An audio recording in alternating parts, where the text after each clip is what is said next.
Buonasera, bentrovati con il nostro appuntamento consueto, giornaliero, dal lunedì al venerdì, dedicato al mondo dello sport. Questa sera è l'ultima edizione settimanale, naturalmente sulla vostra e nostra web tv www.venetoglobe.com e da un paio di settimane a questa parte in onda sul digitale terrestre attraverso il canale 95 di Caffè TV 24, una TV che si vede in tutto il nord Italia. Vediamo subito le principali notizie del giorno per chiudere proprio la settimana e poi ritrovarci lunedì per raccontarvi quello che è successo. Domani sera in campo la nazionale italiana di calcio di Mancini, si gioca a San Siro e probabilmente si va anche verso un sold out che sembrava un po' improbabile. Un anno fa la delusione con la Svezia che ci ha lasciato fuori dai mondiali, ora si cerca il riscatto con il Portogallo nella Nation League, bisognerebbe vincere insomma, per poi sperare insomma, in un risultato utile delle altre squadre, però insomma, vedremo quello che riusciranno a fare naturalmente i ragazzi e gli uomini di Mancini domani sera. Intanto ieri sera si è vista una gran gara, quella tra Croazia e Spagna, terminata 3-2 proprio sul finale, sulla sirena, diciamo così, sul triplice fischio finale, Croazia che vince per 3-2 contro la Spagna e adesso a decidere il girone sarà la partita tra Croazia ed Inghilterra.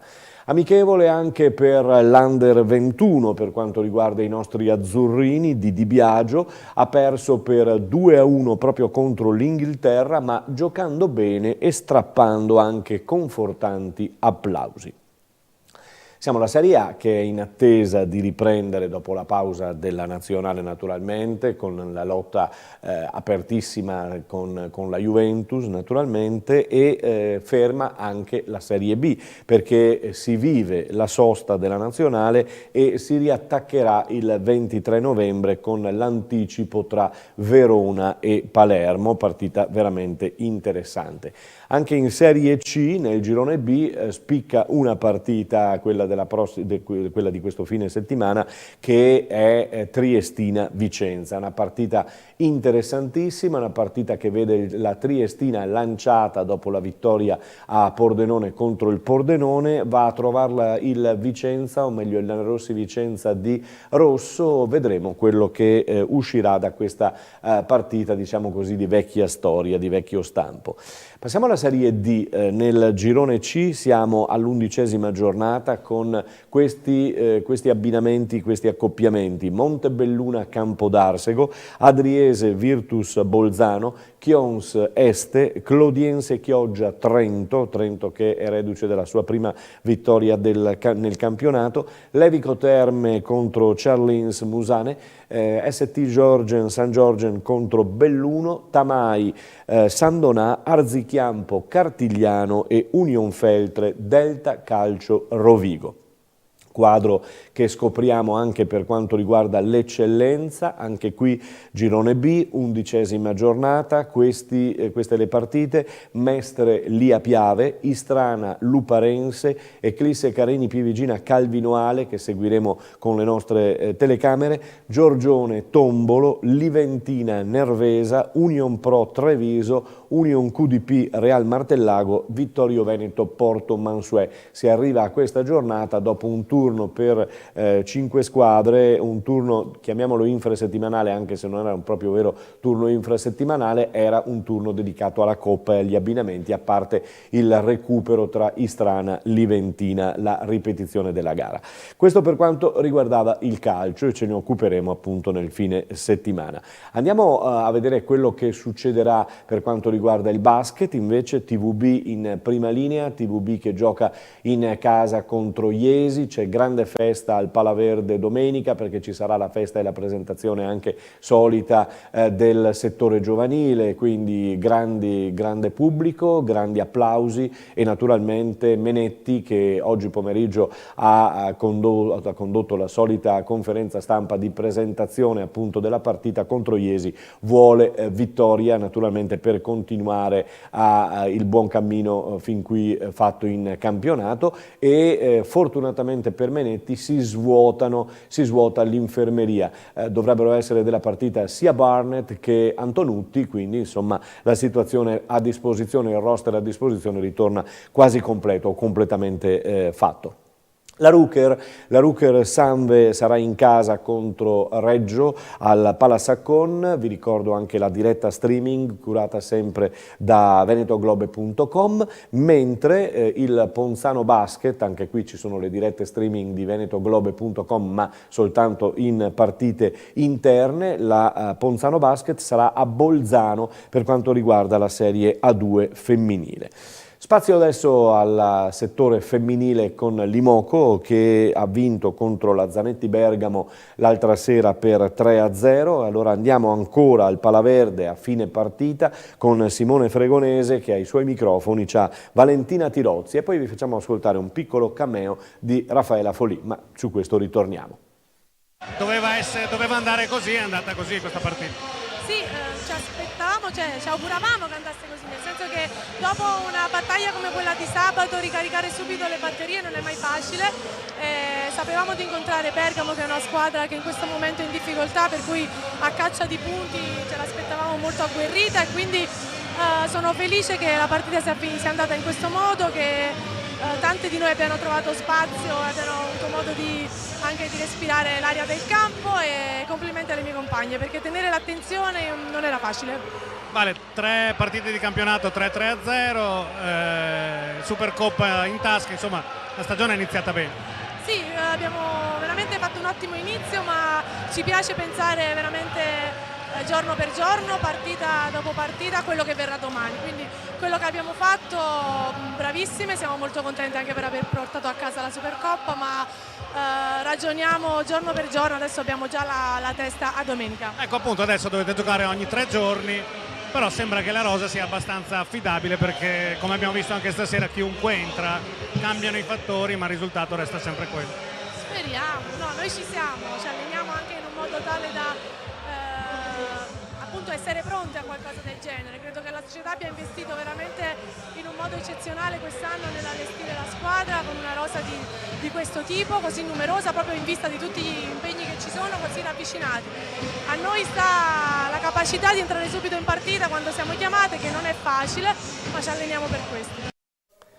Questa Valentina Tirozzi che quando è entrata ha decisamente battuto bene e ha giocato altrettanto bene. Ecco, vi annunciavo un piccolo cameo con Raffaela Folì perché Raffaela ha accompagnato la sua amica Sara Loda all'intervista proprio con Simone Fregonese, ma noi Sara Loda l'avevamo intervistata ieri, l'abbiamo passata ieri. Allora estrapoliamo queste poche parole di Raffa Folì soprattutto sulla sua condizione fisica, che è quello che ci interessa. No, non distruggetemi tutto. Bergamo, del libero che salta di più di tutto il campionato, guardatela. Ecco, uno scoop, una Raffa Folì. Ma ti stai allenando da libero, ti stai allenando per le Olimpiadi, ti vediamo sempre correre? No, farò il libero appunto alle Olimpiadi, voglio vincere il miglior libero alle Olimpiadi. A proposito, come stai? Bene, molto bene. Sono tornata a saltare tanto e niente, adesso manca qualche settimana per tornare a allenarmi con la squadra e poi si torna a giocare. Insomma, Folì dovrebbe rientrare come avevamo già saputo ad inizio campionato, intorno a gennaio, insomma, per rivedere Folì e servirà naturalmente a Santarelli. Parlavamo dei mercoledì per quanto riguarda gli infrasettimanali dell'Imoco. Bene, ricordatevi che mercoledì 21 novembre, altro infrasettimanale, ma questa volta toccherà la Champions, e 2 squadre italiane, l'Imoco e appunto Scandicci.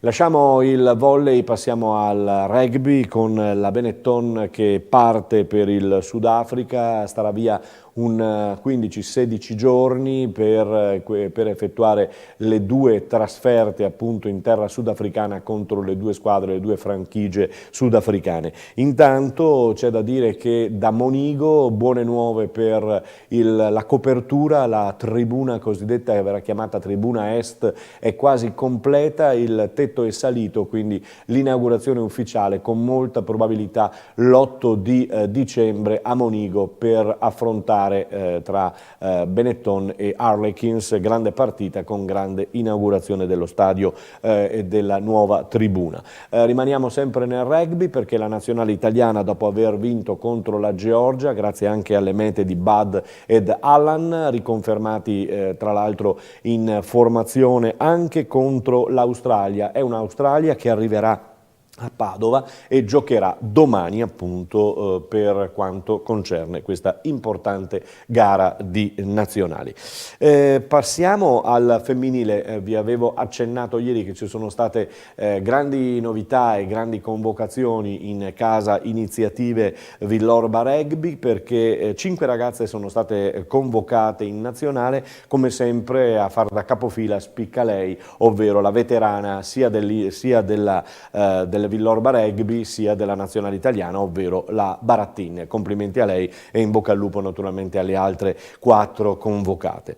Presentazione adesso del weekend della Corri in Rosa. È un weekend perché, ho detto bene, ci sono due tipi di manifestazioni, una al Teatro Accademia di Conegliano e riguarda un convegno medico sulla procreazione medicalmente assistita, organizzato dal dottor Baffoni.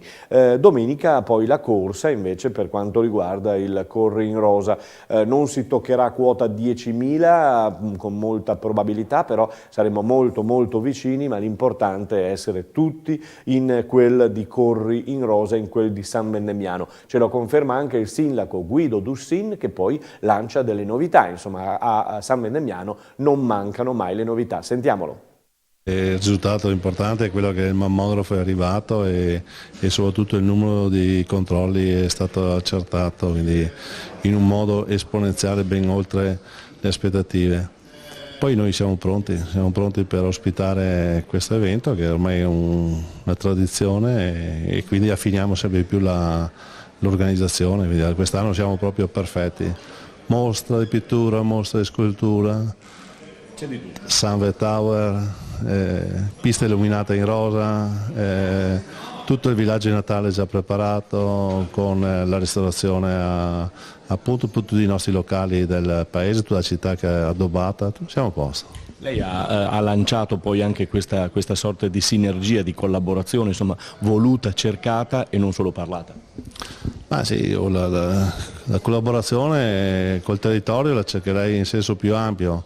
Vedo che ancora viviamo di piccoli campanilismi o piccole rivalità, piccole beghe. Noi ci siamo dati un indirizzo, una specificità che è il ghiaccio. Prima o poi arriveremo al palaghiaccio, quindi quello vero. Spero che poi si capisca che c'è una realtà che è già cresciuta, è l'11° anno di ghiaccio a San Damiano e quindi società sportiva, corsi per le scuole, tanta attività a sostegno durante i fine settimana per la famiglia, quindi ci siamo. È bene che ognuno coltivi delle sue specificità. Una buona Corri in Rosa già fin d'ora, mi hanno garantito che saranno anche le autorità regionali, quindi sicuramente spero ci sia anche Luca Zaia che viene qua con noi a festeggiare, se non ha impegni mi ha già garantito che ci sarà. E poi dall'alto guarderemo la Corri in Rosa magari con la nostra bandiera amata del Veneto, quindi saremo pronti ai 30 metri a guardare questa corsa e quindi anche a fotografarla.